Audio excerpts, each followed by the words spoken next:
Programang ito ay hatid sa inyo ng Air 21. Sagot ko, padala mo!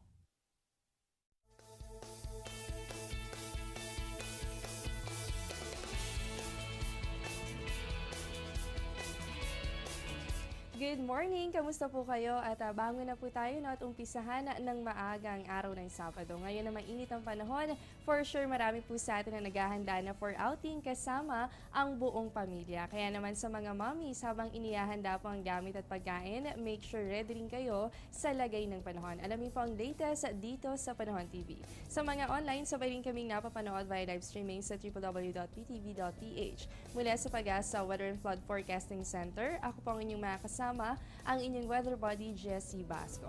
Mula po sa Panahon TV, nakikiisa po kami sa selebrasyon ng Philippine Veterans Week. Ito po ay para bigyan dangal ang mga veteranong naging dahilan para makamit natin ang kapayapaan at kasarinlan ng bansa.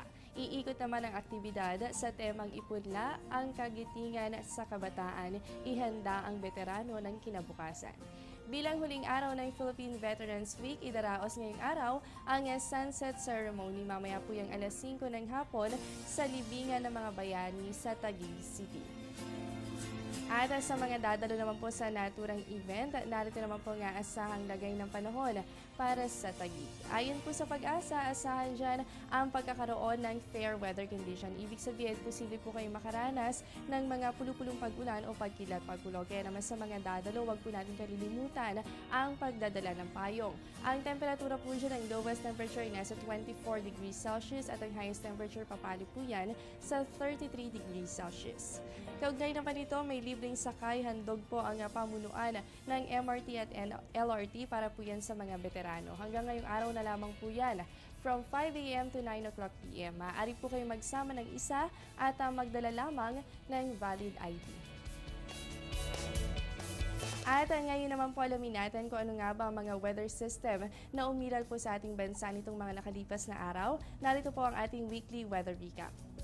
Base po sa ating datos, mapapansin natin meron po tayong binantayan na tropical depression shedding at naging low pressure area na nga lamang po yan. At pagsapit po ng Lunes ay tuluyan na nga lumabas sa ating Philippine Area of Responsibility ang naturang sama ng panahon.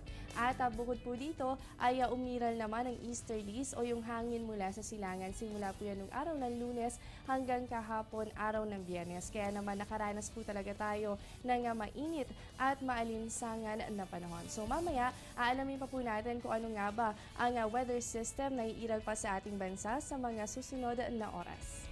At ngayon naman po alamin natin ang ilang astronomical data mula sa Pag-asa. Simulan po natin sa ating sunrise and sunset. Ang sunrise po natin, yan ay mamayang 5:45 ng umaga at ang sunset po natin ay 6:09 ng gabi. Samantala, ang moonrise naman po natin, yan ay 10:40 ng gabi at ang moonset po natin ay 10:53 ng umaga at yan po ay merong 66% illumination.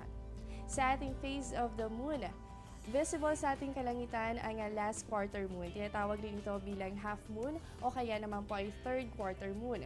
During this phase, nakalinya po ito at nasa 90-degree angle ng araw at mundo. Dahilan po yan para maging illuminated ang kalahating bahagi nito. At mamaya po, yan ay merong 58% illumination.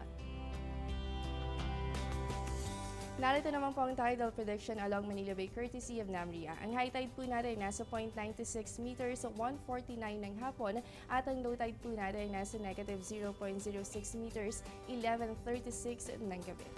Simula pa lamang yan, magbabalik pa po ang Panahon TV matapos ng ilang paalala.